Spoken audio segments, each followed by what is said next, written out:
नमस्कार साथियों, आज की ऑनलाइन क्लासेज में आपका स्वागत है। आज हम पढ़ेंगे 10वीं कक्षा का एक अध्याय जन संघर्ष और आंदोलन।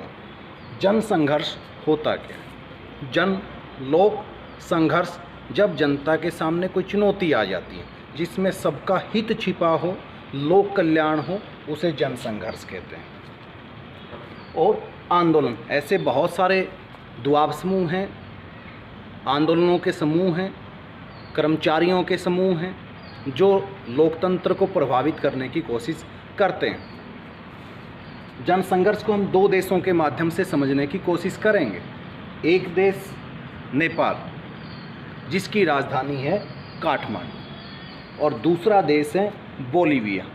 ये लातिन अमेरिका का देश है और नेपाल एशिया महाद्वीप का देश है। नेपाल को तीसरी लहर का देश कहा जाता है। तीसरी लहर का देश से अभिप्राय हैं ऐसे देश जिनमें लोकतंत्र की स्थापना 1990 के दशक के बाद हुई या 1990 के दशक में हुई, उसे तीसरी लहर का देश कहा जाता है। 1990 के दशक में वहाँ का राजा वीरेंद्र, और राजा वीरेंद्र जो कि राजतंत्र का मुखिया था, सारी शक्तियाँ उसके हाथ में थी, लेकिन जनता के नब्ज को टटोलते हुए उसने अपने आप को संवैधानिक मुखिया के तौर पर आत्मसात कर लिया और सारी शक्तियां चुनी हुई सरकार को सौंप दी। चुनी हुई सरकार जो शासन चला रही थी, लेकिन 2005 में एक ऐसी घटना घटी जिसने पूरे नेपाल को हिलाकर रख दिया। नेपाल के अंदर राजशाही परिवार का कत्लेआम हो जाता है और राजा वीरेंद्र और उसके पूरे परिवार को नरशंस हत्याकांड के माध्यम से मौत के घाट उतार दिया जाता है। ऐसी स्थिति में शासन की बागडोर उसके भतीजे राजा ज्ञानेंद्र पर आई। ज्ञानेंद्र एक महत्वाकांक्षी शासक था। उसने सरकार की लोकप्रियता का फ़ायदा उठाया और सरकार को भंग कर दिया। अब चुनी हुई सरकार नहीं, अब दोबारा से राजतंत्र की वापसी नेपाल के अंदर हो गई। लेकिन कुछ ही समय बाद लोगों को एहसास हुआ कि राजतंत्र से अच्छी व्यवस्था लोकतंत्र। बेशक लोकतंत्र में फैसले देरी से आते हैं, वो विकास दर नहीं है जो होनी चाहिए थी, लेकिन फिर भी लोकतंत्र लोगों की चुनी हुई व्यवस्था है, इसलिए वो उसको दोबारा से बहाल करना चाहते थे। और नेपाल के अंदर एक आंदोलन खड़ा हो गया अप्रैल 2006 में, लोकतंत्र की बहाली का आंदोलन। और इस लोकतंत्र की बहाली के आंदोलन का नेतृत्व वहाँ की 7 पार्टियों ने किया। 7 पार्टियों ने राजनीतिक गठबंधन बनाया, जिसे इतिहास में सप्तदलीय गठबंधन या 7 पार्टी अलायंस कहा जाता है। इसको नेपाल कम्युनिस्ट पार्टी जो है माओवादी, उसने भी समर्थन किया। और माओवादी ऐसे लोग जो एक चीनी नेता माओ त्से-तुंग की विचारधारा में आस्था रखते हैं, सशस्त्र विचारधारा है। इनका मानना है कि अधिकार मांगने से नहीं मिलते बल्कि छीनने से मिलते हैं, उनको छीनना पड़ता है। वो भी लोगों के साथ जब उनकी मांग उठी, जन आंदोलन नेपाल में हुआ, तो सहमत हुए और उनका साथ दिया। इस सबदलीय गठबंधन और माओवादियों ने मिलकर जो आंदोलन चलाया, उसको लेके 21 अप्रैल को राजा ज्ञानेंद्र को एक अल्टीमेटम दिया गया। 24 अप्रैल तक का समय दिया गया कि हमारी मांगें मान ली जाए। मुख्यतः 3 मांगें थी। पहला, संसद को बहाल किया जाए, संसद का गठन किया जाए। दूसरा, निर्वाचित सरकार को अनुमति मिले, दोबारा से देश में मतदान हो, वोट डाले जाएं, लोग अपनी सरकार चुनें। और जो तीसरा है, एक नई संविधान सभा का गठन किया जाए।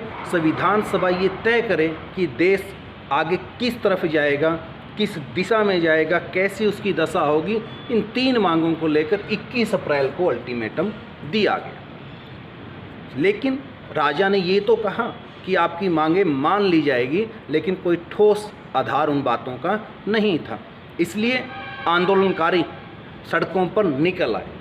जब राजा ने बंद का आह्वान किया कर्फ्यू लगा दिया, लेकिन लोगों ने कर्फ्यू को तोड़ दिया, सड़कों पर निकल आए और 3 से 5 लाख तक लोग सड़कों पे दिखाई दे रहे हैं। नेपाल की राजधानी है काठमांडू, उसके अंदर पूरा जन सैलाब उमड़ा पड़ा है। और जब 24 तारीख को लगभग 10 लाख के करीब लोग सड़कों पे आए, राजा को उनकी मांगें माननी पड़ी। नेपाल में दोबारा से लोकतंत्र की बहाली हुई, जनता की जीत हुई, जन संघर्ष ने लोकतंत्र को एक नई दिशा देने का काम किया। जब दूसरा जो देश हम पढ़ेंगे, दूसरा देश लातिन अमेरिका का देश है बोलीविया, एक गरीब देश है। यहाँ के लोगों की जो आमदनी है, मासिक आमदनी, वो 5,000 रुपये। और यहाँ पर आंदोलन लोकतंत्र की बहाली का नहीं है, यहाँ पर आंदोलन जल आंदोलन है। बोलीविया का शहर है कोचबम्बा, और कोचबम्बा में जलापूर्ति के अधिकार नगर पालिका के पास है। लेकिन विश्व बैंक के दबाव में वहाँ की सरकार ने उन अधिकारों को, जलापूर्ति के अधिकारों को नगर पालिका से लेकर एक मल्टीनेशनल कंपनी, बहुराष्ट्रीय कंपनी को दे दिए।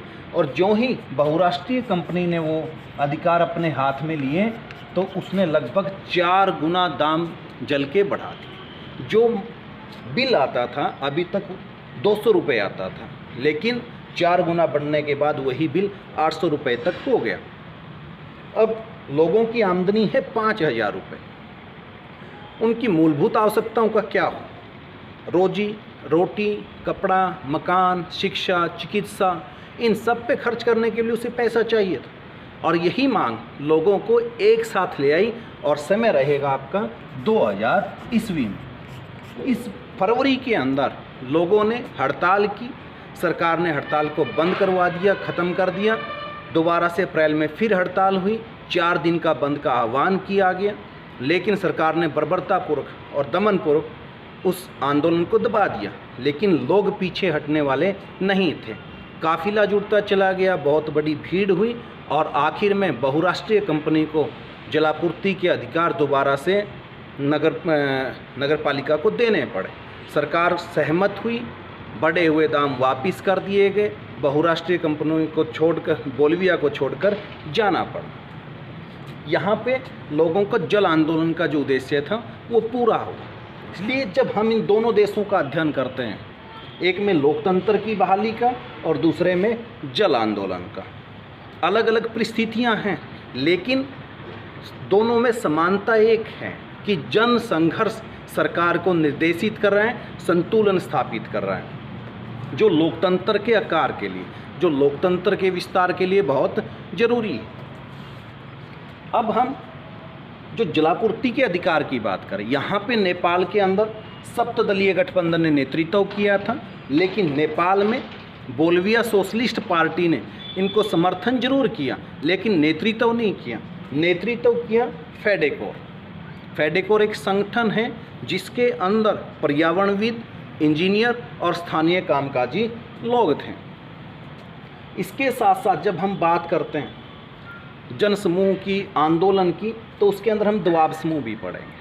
संगठित या असंगठित लोगों के ऐसे समूह जो सरकार पर अप्रत्यक्ष तौर से दबाव बनाते हैं, लेकिन प्रत्यक्ष राजनीति में कभी भाग नहीं लेते हैं, चुनाव नहीं लड़ते हैं, लेकिन सरकार को गहरे तक प्रभावित करते हैं, वो दबाव समूह होते हैं। चाहे वो वकील के हों, चाहे वो डॉक्टर हों, चाहे वो शिक्षक हों, ऐसे बहुत सारे दबाव समूह हैं जिनके समान हित हों, समान पैसे हों, समान आकांक्षाएं हों, और उन सब की आवश्यकताओं की आपूर्ति के लिए जब उनका उद्देश्य एक होता है तो उन्हें कहा जाता है दबाव समूह।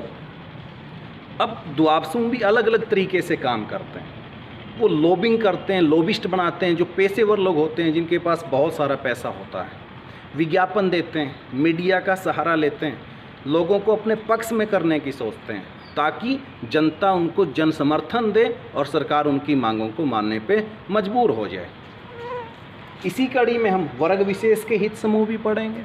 जैसा हमने फेडेकोर में पढ़ा, ऐसा ही एक संगठन है BAMCEF, backward and minority community employees federation, जो गरीब जाति हैं, उन गरीब जातियों को शोषण से बचाने का काम करती है। अगर हम कई आंदोलनों की बात करें, आंदोलनकारी समूहों की बात करें, तो ऐसे बहुत सारे आंदोलनकारी समूह हैं जो अलग अलग मुद्दों पर अलग अलग समय में देश में प्रभावी रहे हैं। इन सब में अगर जिक्र करते हैं हम नर्मदा बचाओ, जब नर्मदा नदी के ऊपर सरदार सरोवर बांध बनाया जा रहा था, तो वहाँ उस बांध के बनने से बहुत सारे गांवों को विस्थापित करना था, और इसी मांग को लेकर मेधा पाटेकर के नेतृत्व में एक बहुत बड़ा आंदोलन चलाया गया। इस आंदोलन में ऐसे जो बांध थे, जो मल्टीपर्पज प्रोजेक्ट थे, उनके ऊपर उंगलियां उठाई गई, सवाल उठाए गए कि ऐसे प्रोजेक्ट किस काम के जहां से लोगों को अपनी जड़ों से कटना पड़े, वहाँ से उनको उजड़ना पड़े, जहाँ पे वो सदा रहे, उनके पूर्वज रहे, उन्होंने खेती की, उनका घर था, वो सब एक झटके में छोड़ के उनको जाना पड़े। दूसरा, शराबबंदी ऐसा ही माहौल रहा। शराब के मामले पे बहुत सारी महिलाएं इकट्ठी हो जाती हैं और शराब से अपने घर को बचाने के लिए वो संघर्ष करती हैं, आवाज़ उठाती हैं, सफल भी रही हैं। ऐसा ही मुद्दा पर्यावरण बचाव का है कि जैसे हमने हिमाचल के क्षेत्र में देखा कि सुंदरलाल बहुगुणा ने जब चिपको आंदोलन चलाया, पेड़ों को काटा जा रहा था, उन्होंने अपने अनुयायियों से आग्रह किया कि पेड़ों के साथ चिपक जाएं, और अगर पेड़ काटेंगे तो सबसे पहले आदमियों को काटना पड़ेगा, और उन्होंने चिपको आंदोलन की शुरुआत कर दी। इसके साथ साथ ऐसे और भी आंदोलन हैं, चाहे वो जन लोकपाल का मुद्दा था, चाहे वो भ्रष्टाचार का मुद्दा था। ये आंदोलन कुछ अल्प अवधि के होते हैं, कुछ लंबी अवधि के होते हैं, जिनके अंदर राजनीतिक दलों की सक्रियता ज़्यादा हो जाए, जो कई मुद्दों को लेकर चले, वो आंदोलन लंबे चलते हैं। जो कोई एक मुद्दे पर आधारित हो तो वो आंदोलन ज़्यादा लंबे समय तक सक्रिय नहीं रहता है।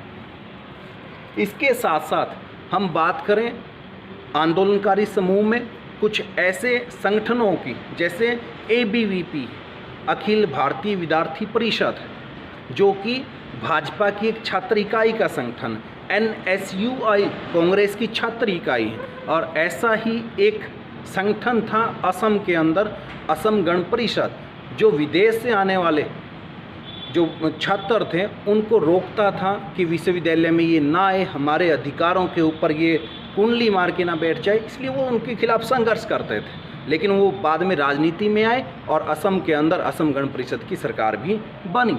ऐसे ही जन लोकपाल के समूह से अन्ना हजारे जी के नेतृत्व में जब आंदोलन चलाया गया, तो अरविंद केजरीवाल की पार्टी आप निकल के आई, और 1930 और 1940 के दशक में जो DMK और AIDMK हैं, उनका भी आधार यही छात्र राजनीति रही, और आगे चलकर वो राजनीतिक तक फलीभूत हुए।